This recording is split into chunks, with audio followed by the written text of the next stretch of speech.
Pode ter mais um dia com pancadas de chuva depois do temporal que matou pelo menos 11 pessoas no estado. No fim de semana, as tempestades deixaram diversos bairros sem energia, fecharam estações do metrô, causaram alagamentos, interditaram várias vias importantes, como a Avenida Brasil, por exemplo. Na Zona Norte, o estacionamento do Hospital Ronaldo Gazola ficou completamente debaixo d'água, assim como 2 batalhões da Polícia Militar e também da Polícia Rodoviária Federal. Zona Norte que foi a mais atingida, né, do Rio. Pelo menos uma pessoa ainda está desaparecida e a gente vai ao vivo agora, direto para o Rio de Janeiro, para trazer as informações, as atualizações, girando a reportagem do Rio, mas quem está na base, quem traz para a gente os primeiros destaques é ele, Mário Dias Ferreira. Como é que está a condição do tempo agora aí no Rio, Mário? Bom dia para você. Bom dia, Carla Megali, a todos. Pelo menos com relação ao tempo, até o sol está aparecendo agora em Botafogo, na Zona Sul, mas não é a área que foi mais castigada, mas em toda a cidade, pelo menos não há previsão de chuva pelas próximas 3 horas, segundo o Centro de Operações Rio, que divulgou agora há pouco que houve uma atualização, a cidade atingiu o nível 4 numa escala de 5, que é muito preocupante. Agora baixou para o nível 2, que ainda requer cuidado, áreas com solo encharcado, principalmente na zona norte do Rio de Janeiro, que foi bastante afetada, onde uma pessoa morreu soterrada em Ricardo de Albuquerque. Tivemos também em bairros próximos, ali na Baixada Fluminense, e municípios muito afetados, inclusive Belfor Roxo, onde essa mulher que teve o carro com o marido dela dentro de um canal, Rio Botas, o carro foi levado, o marido sobreviveu e ela, infelizmente, não foi achada até agora. Mas quem tem todos os detalhes para trazer para a gente, a atualização desses números, o panorama de ajuda também e os transtornos do fim de semana, começando com Pedro Dobal. Bom dia, Dobal.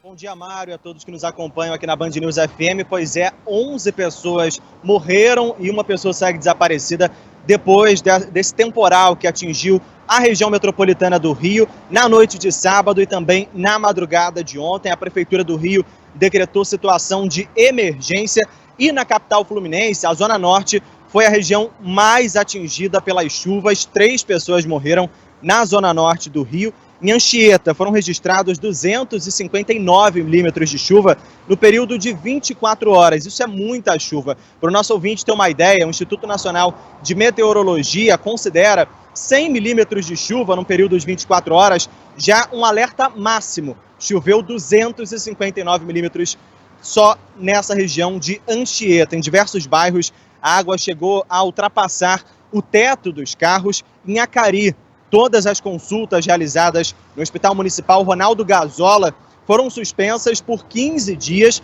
depois que a unidade ficou alagada. O subsolo da unidade ficou alagado, o subsolo onde tem um estacionamento e também algumas consultas são realizadas nesse espaço completamente debaixo d'água. O local chegou a ter, inclusive, a energia desligada por segurança. Segundo a Secretaria de Saúde, durante o período em que o hospital ficou sem energia, todos os aparelhos de suporte à vida operaram com baterias próprias e sem interrupção. A energia foi restabelecida ainda na manhã de ontem e, segundo a Prefeitura, os outros atendimentos realizados no hospital começaram a ser retomados ainda no domingo. Durante a madrugada de ontem, a Avenida Brasil, uma das principais vias expressas, inclusive registrou alagamento, chegou a ficar interditada até durante a manhã.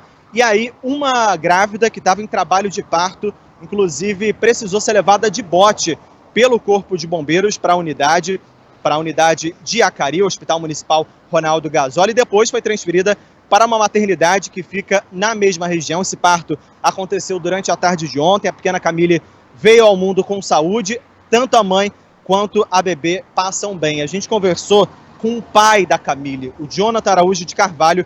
Ele disse que a esposa foi resgatada ainda na Avenida Brasil, na altura de Irajá, por uma ambulância que ficou presa 2 horas no engarrafamento. Segundo o Jonathan, em Acari, ela precisou de ir de bote para o hospital por causa das ruas que estavam completamente alagadas no bairro. Vamos ouvir.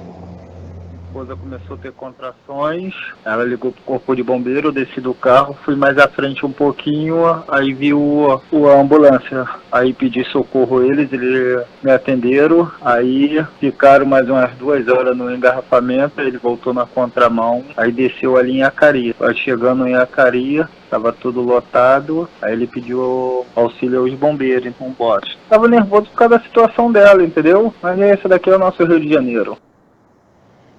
O prefeito Eduardo Paes disse que recebeu, inclusive, uma ligação do presidente Lula, colocando recursos federais à disposição e que apresentou a ele projetos de recuperação da bacia do Rio Acari, que fica na região e que acabou transbordando, dificultando o escoamento da água em bairros da zona norte da cidade e também em pontos da Baixada Fluminense. A Band News FM, inclusive, ouviu especialistas ao longo do dia de ontem e segue ouvindo especialistas para entender o que provocou tantos alagamentos na cidade do Rio e na Baixada. Eles dizem que a demora para o escoamento da água está relacionada principalmente a problemas na política de prevenção a enchentes. A gente conversou com o oceanógrafo David Zi e ele disse que o assoreamento dos rios com lixo e entulho foi um dos grandes motivos para a demora no escoamento da água na região.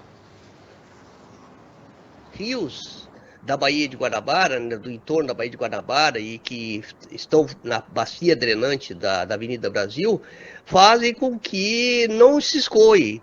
E a chuva muito forte, no período de 3 ou 4 horas, torna-se impossível, né, em função dos rios completamente assoreados de entulho e lixo, somando isso a essas condições oceanográficas adversas, né?